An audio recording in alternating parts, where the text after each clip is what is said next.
حمد و ثناء اور درود و سلام کے بعد میں انتہائی شکر گزار ہوں اہل حدیث یوتھ فورس کراچی کے ذمہ داران احباب کا، اور خصوصاً جو آج کی اس ملاقات کا ذریعہ بنے انتہائی میرے محسن بھائی محترم جناب سید عامر نجیب صاحب، محترم جناب سید محمد اشرف قریشی صاحب۔ اللہ تعالیٰ سب کی اس محبت کو قبول فرمائے۔ لمبا چوڑا خطاب نہیں ہے، انتہائی مختصر ایک پیغام ہے کہ اللہ تعالیٰ نے قرآن حکیم کے اندر فرمایا کہ تم بہترین امت ہو، تمہیں اس لیے پیدا کیا گیا ہے کہ تم لوگوں کو نیکی کا حکم دو اور برائی سے روکو اور اللہ پر ایمان لاؤ۔ اہل حدیث یوتھ فورس مرکزی جمعیت اہل حدیث کی ذیلی تنظیم ہے، اور ہماری اس جماعت کا بنیادی مقصد تبلیغ ہے۔ اگر ہم کوئی خدمت خلق کا کام بھی کر رہے ہیں تو اس میں بھی ہماری یہی منشا اور آرزو ہوتی ہے کہ اس کے ذریعے لوگوں کے دل جیتیں اور لوگوں کو توحید اور سنت کی طرف لے کے آئیں۔ اصل مقصد ہمارا لوگوں کو جہنم سے بچانا ہے، جس طرح پہلے خطبہ کرام ذکر کر رہے تھے۔ دیکھیں، جان بچانا بھی ضروری ہے، لیکن ایمان اس سے بھی زیادہ قیمتی ہے۔ اگر جان چلی بھی جائے تو گزارا ہو جائے گا، مرنا تو ہے ہی، لیکن اگر ایمان چلا گیا تو پھر گزارا نہیں ہے۔ ایمان ایسی چیز ہے کہ جس کی بنیاد پہ اللہ تعالیٰ جہنم سے بچائے گا اور جنت عطا کرے گا۔ اس کی بے شمار مثالیں موجود ہیں۔ اور ایمان اگر ایک رائی کے دانے کے برابر اور اس سے بھی کم ذرے کے برابر بھی انسان کو نصیب ہو گیا اور انسان شرک سے بچ گیا تو اللہ تعالیٰ اس کو بھی اتنی جنت عطا کریں گے۔ صحیح مسلم میں حدیث موجود ہے کہ جو آخری جنتی ہوگا، آخری جنتی، اس کو اللہ تعالیٰ جب جنت دیں گے وہ بار بار خواہش کرتا جائے گا۔ لمبی حدیث ہے، میں صرف اشارہ کروں گا۔ آخر اللہ تعالیٰ اس کو جنت دے دیں گے تو وہ جب جنت میں داخل ہو جائے گا تو اللہ تعالیٰ فرمائیں گے اب مانگ، جو مانگتا ہے تجھے ملے گا، اس کو دے دیا جائے گا۔ اللہ تعالیٰ فرمائیں گے اور مانگ، پھر دیا جائے گا۔ اللہ تعالیٰ اس کو تیسری بار پھر فرمائیں گے اور مانگ، وہ اور مانگے گا۔ آپ اندازہ لگائیں کہ یہاں ہمیں اگر کہہ دیا جائے ہاں جی آپ کیا مانگتے ہو، تو ہم کہیں گے سارا کراچی دے دو، پاکستان دے دو، ساری دنیا دے دو۔ انسان کی خواہش ہے نا، حدیث بھی ہے کہ اگر پوری دنیا بھی مل جائے تو یہ خواہش کرے گا ایک اور دنیا ہو تو وہ بھی مجھے مل جائے۔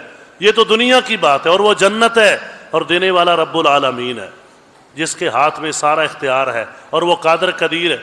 یہ 3 بار مانگے گا۔ اللہ تعالیٰ فرمائیں گے جو تو نے مانگا وہ بھی تیرے لیے وَلَكَ عَشْرُ أَمْثَالِهَا، اور اس سے 10 گنا زیادہ میں نے تجھے بغیر مانگے کے عطا کر دیا ہے۔ آپ یہ ایمان کی قیمت ہے۔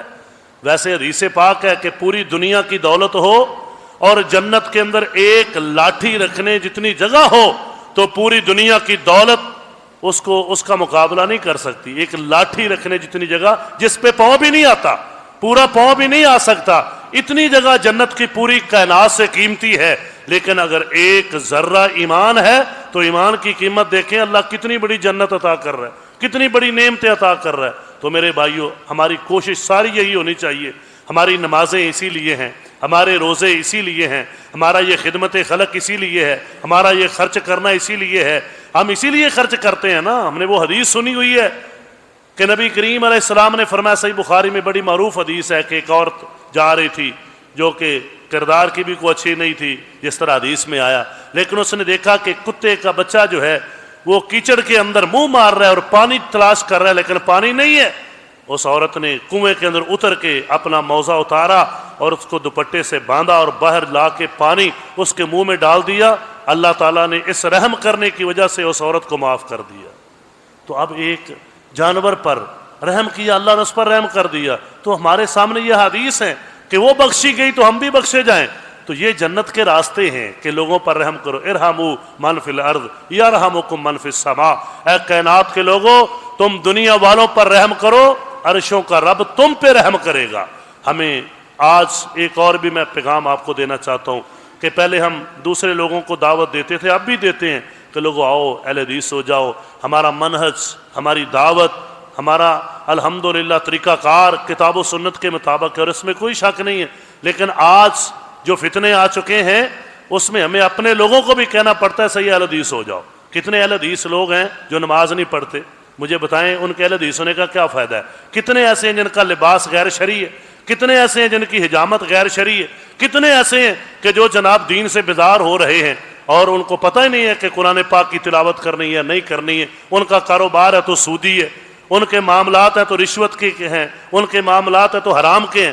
تو مجھے بتائیے یہ کون سی حدیث ہے اور یہ کون سا قرآن؟ یعنی یہ فتنہ ہے جو ہمارے گھروں کے اندر داخل ہو رہا ہے۔ تو اس فتنے کا بھی ہم نے سد باب کرنا ہے۔ وہ کیسے ہوگا کہ ہم نے اس تبلیغ کو عام کرنا ہے، اپنے گھر میں بھی تبلیغ کریں، اپنے دوست احباب کو بھی تبلیغ کریں اور ان کو آخرت کی یاد دلائیں، ان کو بتلائیں کہ یہ دنیا کی زندگی گزر ہی جائے گی۔ اوپر کی طرف نہ دیکھو فلاں کے پاس کوٹھی ہے، فلاں کے پاس گاڑی ہے، وہ اتنی موجیں مار رہا ہے۔ نیچے کی طرف دیکھو، ہمارے پاس پانی ہے، وہ بھی ہیں جن کو پانی آج ٹینکروں میں دیا جا رہا ہے اور بہت سارے جانور ان کے مر گئے اور بڑی مشکلات کے اندر ہیں۔ ہم ان کو دیکھیں کہ ہم کیسی جگہ پہ بیٹھے ہوئے ہیں، ہمیں کتنی اللہ نے نعمتیں دی ہیں۔ تو نبی کریم محمد الرسول اللہ صلی اللہ علیہ وسلم نے فرمایا انظروا الی من هو اسفل منکم، اپنے سے نیچے کی طرف دیکھو گے تو پھر تم شکر کر سکو گے، اوپر دیکھو گے تو پھر شکر نہیں کر سکو گے۔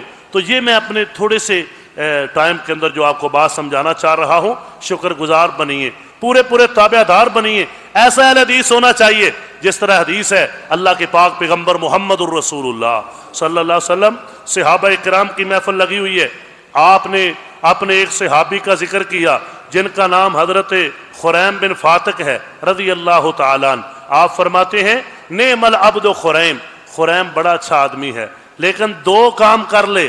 اب سننا ذرا، تربیت کرنے کا انداز بھی کتنا پیارا ہے، سمجھانے کا انداز بھی کتنا پیارا ہے۔ پہلے اس کی تعریف کی ہے کہ بڑا اچھا آدمی ہے، یہ نہیں کہ صرف غلطی پر نظر ہو اور جو اچھائی ہے اس کو چھوڑ دے، نہیں، اپنا بیٹا ہو، بیٹی ہو، دوست احباب ہو، پہلے کہیں کہ آپ اچھے ہیں۔ صاف ظاہر ہے اچھائیاں بھی بندے کے اندر ہوتی ہیں، تو یہ آپ صلی اللہ علیہ وسلم نے ہمیں اسوہ دیا ہے۔ نعم العبد، بڑا اچھا آدمی ہے۔ وہ موجود نہیں تھے عدم موجودگی میں، ساتھ فرمایا اگر دو کام ٹھیک کر لے، سبحان اللہ کیسا پیارا انداز ہے، دو چیزیں ٹھیک کر لے۔ ایک اس کے بال لمبے ہیں، زیادہ سے زیادہ زلفیں کندھوں تک مرد رکھ سکتا ہے، لمبے نہیں رکھ سکتا، اور دوسرا اس کے کپڑے جو ہیں شلوار چادر وہ ٹخنوں سے نیچے رہتی ہے۔ یہ دو چیزیں ٹھیک کر لے، بندہ بڑا کمال ہے، بڑا اچھا آدمی ہے۔ اب صحابہ نے سنا اور فوراً جا کے وہی تامرون بالمعروف، نیکی کا حکم دیتے ہیں، وہ جا کے انہوں نے حدیث سنی اور سنا دی کہ نبی کریم صلی اللہ علیہ وسلم نے تیرا ذکر کیا، تذکرہ خیر کیا، اور ساتھ تیرے بارے میں یہ دو چیزیں بیان کی ہیں۔ انہوں نے جب بات سنی، اب یہ ہے اہل حدیث اور یہ ہے عمل اور یہ ہے اسلام اور یہ ہے ایمان، فوراً اپنے کپڑے کو اوپر کیا اور اپنے ٹخنوں کو ننگا کیا، جو نبی علیہ السلام کا حکم ہے کہ مردوں کے لیے کم از کم ٹخنے جو ہیں ننگے ہونے چاہیے۔ آدھی پنڈلی تک رکھو ٹھیک ہے، لیکن کم از کم ٹخنے آپ کے ننگے ہیں تو آپ کو عذاب نہیں ہوگا، آپ فرما برداری میں آ جائیں گے، نافرمانوں میں نہیں ہوں گے۔ نبی کریم صلی اللہ علیہ وسلم کی حدیث پر عمل کیا۔ اب دیکھیں بال کاٹنے کے لیے تو چاہیے کینچی، کینچی موجود نہیں تھی۔ حدیث کے الفاظ ہیں ان کو چھری ملی جس سے پھل کاٹا جاتا ہے، جس سے سبزیاں کاٹی جاتی ہیں، بال نہیں کاٹے جاتے۔ لیکن چونکہ نبی کریم صلی اللہ علیہ وسلم کا حکم آ چکا تھا، انہوں نے کینچی ڈھونڈنے کی بھی دیر نہیں لگائی، اسی چھری کے ساتھ اپنے بالوں کو پکڑا اور کاٹ کے بتا دیا کہ میرے پیارے نبی صلی اللہ علیہ وسلم کا فرمان آ گیا ہے، اب دیر نہیں ہوگی، اب فوراً اس پر عمل کیا جائے۔ فوراً اپنے بال کاٹ دیے۔ تو یہ ہے ہمارے اسلاف، اور یہ ہے ایمان کا تقاضا، اور یہ ہے محبت کا تقاضا۔ تو میرے بھائیو، آج ہمیں اسی چیز کی ضرورت ہے کہ ہم اپنے دین کی طرف پلٹیں۔ اگر فتنوں سے بچنا چاہتے ہو، مساجد سے لگاؤ۔ اب ہم جمعہ پڑھنے آتے ہیں، بہت کم لوگ ہیں جو پہلے آتے ہیں، اکثریت جو ہمارے ہیں آخری 5 منٹ میں وہ دیکھتے رہتے ہیں جی نماز کا ٹائم ہونے والا ہے۔ اب بعد میں جا کہتے ہیں ہم جمعہ پڑھ کے ہیں۔ تم نماز پڑھ کے آئے ہو، تم جمعہ پڑھ کے نہیں آئے۔ جمعہ وہ پڑھ کے آیا ہے جو خطبے سے پہلے پہنچا ہے، تمہاری حاضری جمعے کی لگی نہیں ہے۔ حدیث پاک ہے کہ وہ بیٹھے ہوتے ہیں فرشتے، وہ نام لکھتے ہیں فلاں آ گیا فلاں آ گیا۔ جب امام بیٹھ جاتا ہے تو وہ کھڑے ہو جاتے ہیں اور وہ بھی آ کے ذکر سنتے ہیں، خطبہ سنتے ہیں، اتنا اہم ہے خطبہ، فرشتے بھی خطبہ سنتے ہیں۔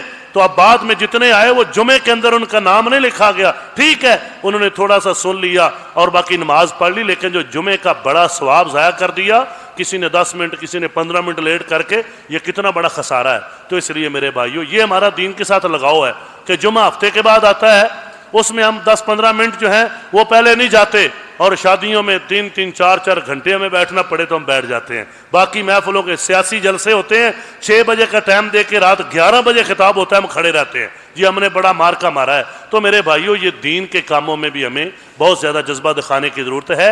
اللہ کے دین پر عمل کرنے کے لیے اپنے آپ کو تیار کریں, اپنے گھر والوں کو تیار کریں.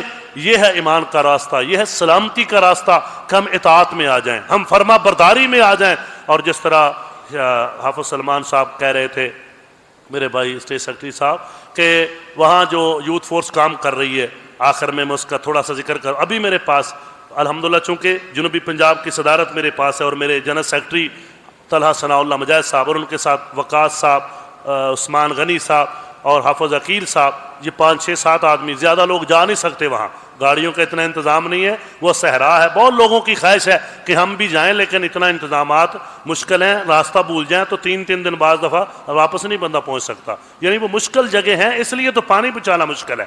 ورنہ اگر آسان ہو تو ہر بندہ جا کے ٹینکر پہنچائے. 4x4 جو انہوں نے ٹینکر لیے, وہاں کے مقامی ساتھیوں کو ماشاءاللہ ہائر کیا, اور آج وہ بہت بارڈر کے قریب پہنچے ہوئے تھے جہاں جانوروں کو بھی پانی پلا رہے ہیں, لوگوں کو بھی پلا رہے ہیں, راشن بھی دے رہے ہیں. تو یہ اللہ کا فضل ہے, یہ اللہ کا کرم ہے, یہ اللہ کی رحمت ہے. صلہ علیہ کی طرف سے ہمارے حافظ نعمان اصغر صاحب تشریف فرمایا, سب سے پہلے ابھی بھی لسٹ کے اندر موجود ہے, میں نے وہ اللہ کی توفیق سے اعلان کیا کہ ضلع علیہ کی طرف سے ایک ٹینکر ہوگا. 15,000 کا بتایا گیا کہ اس کا تخمینہ ہے, صاف ظاہر ہے تھوڑا دور قریب زیادہ کم بھی ہو سکتا ہے لیکن تخمینہ 15,000 کا لگایا. تو آج الحمدللہ ہمارے 8 ٹینکر ہو چکے ہیں, یعنی جو ساتھیوں نے پیسے دیے وہ 1 لاکھ سے زیادہ, اور بھی مزید ابھی جاری ہیں. اور اسی طرح یہاں سے بھی اور پورے الحمدللہ پنجاب سے اور دیگر علاقوں سے لوگ وہ ٹینکروں کی قیمت جو ہے وہ ادا کر رہے ہیں اور وہاں پانی پہنچایا جا رہا ہے. یہ مرکزی جمعیت اہل حدیث کی ذیلی تنظیم اہل حدیث یوتھ فورس, جس کے صدر حافظ عامر صدیقی صاحب ہیں پاکستان کے, حافظ سلمان اعظم صاحب جنرل سیکرٹری ہیں, انہوں نے الحمدللہ یہ ڈیوٹی لگائی. اور جنوبی پنجاب کے حباب اور مدشکور صاحب ہیں ہمارے جنوبی پنجاب کے خدمت خلق کے بہاولپور کے, مل کے کام کر رہے ہیں. اس کے لیے بہت زیادہ تعاون کی ضرورت ہے اس وقت, لیکن سب سے بڑا تعاون یہ ہے, پیسوں سے بھی زیادہ وہ بھی کریں کہ دعائیں کریں کہ اللہ رحمت کی بارش دے. یہ جتنا بھی ہم دے لیں, جتنا رحمت کی بارش سے فائدہ ہونا ہے کہ گھاس بھی اگے گی, جانوروں کا چارہ بھی بنے گا, وہ نہیں ہو سکتا. تو دعا کریں اللہ رحمت کی بارش عطا فرما دے جہاں جہاں ضرورت ہے, تاکہ پورے ملک کے اندر جو ایک لہر ہے گرمی کی, کراچی میں بھی پنجاب میں بھی شدید لہر ہے, اللہ تعالیٰ اس گرمی کی شدت کو بھی کم کر دے اور اللہ تعالیٰ رحمت کی بارش عطا فرما دے. تو آپ بھائی اپنی جماعت سے جڑے رہیں اور دروس میں اور اسی طرح نیکی کے کاموں میں بڑھ چڑھ کر حصہ لیں, لوگوں کو بھی ترغیب دیں. انشاءاللہ تعالی یہ ہمارے ایمان کی سلامتی ہے, یہ ہمارے لیے جنت میں جانے کے راستے ہیں. اطاعت کا راستہ اختیار کریں, فرما برداری کا راستہ اختیار کریں, بغاوت نہ کریں دین سے, نافرمانی نہ کریں, اور گناہ پہ ڈٹ نہ جائیں. گناہ ہوں گے, غلطیاں ہوں گی, اللہ کے ولیوں سے بھی کمیاں کوتاہیاں ہو جاتی ہیں, یہ قرآن ذکر کرتا ہے. لیکن وہ وَلَمْ يُصِرُّوا عَلَىٰ مَا فَعَلُوا, لیکن وہ اپنے گناہ پہ ڈٹ نہیں جاتے بلکہ وہ توبہ کرتے ہیں, استغفار کرتے ہیں. کمیاں کوتاہیاں ہو سکتی ہیں لیکن استغفار کو لازم کریں, توبہ کریں, اپنے اللہ کے ساتھ جڑ جائیے. اللہ تعالیٰ میرے بھائیوں کی محبت جو ہمیشہ کرتے ہیں اللہ قبول فرمائے. اور آپ سے ملاقات ہوئی, چند باتیں دین کی بھی ہو گئیں. میں کافی دیر سے یہاں پہنچا ہوا تھا, میرا بھتیجا یہاں کافی دیر سے وہ ہسپتال کے اندر علاج ہو رہا, اس کا وہ جو SIUT ہے, اس سلسلے میں تو ان سے ملاقات کے لیے آیا تھا. تو بہرحال یہ عامر صاحب کی یہ محبت ہے کہ انہوں نے مجھے بھی انوائٹ کیا اس عید ملن پارٹی میں. اللہ ان کو جزائے خیر عطا فرمائے اور آپ کو بھی اللہ برکت دے. آپ نے چند منٹ بیٹھ کے چند باتیں جو میں نے ذکر کی ہیں آپ نے سماعت فرمائیں, اسی پر میں اکتفا کرتا ہوں اور دعا کرتا ہوں اللہ تعالی ہم سب کا یہاں بیٹھنا اور سننا سنانا قبول فرمائے, اور اللہ تعالی ہمارے دلوں کے اندر محبتیں پیدا فرما دے اور ایک دوسرے کا احترام پیدا کر دے, ایک دوسرے کے ساتھ پیار محبت کرنے والا بنا دے. اور جتنا بغض, کینے اور یہ شیطانی چالیں ہیں نا لڑانے کی, اللہ یہ ساری ختم کر دے. آخر دعوانا ان الحمد للہ رب العالمین.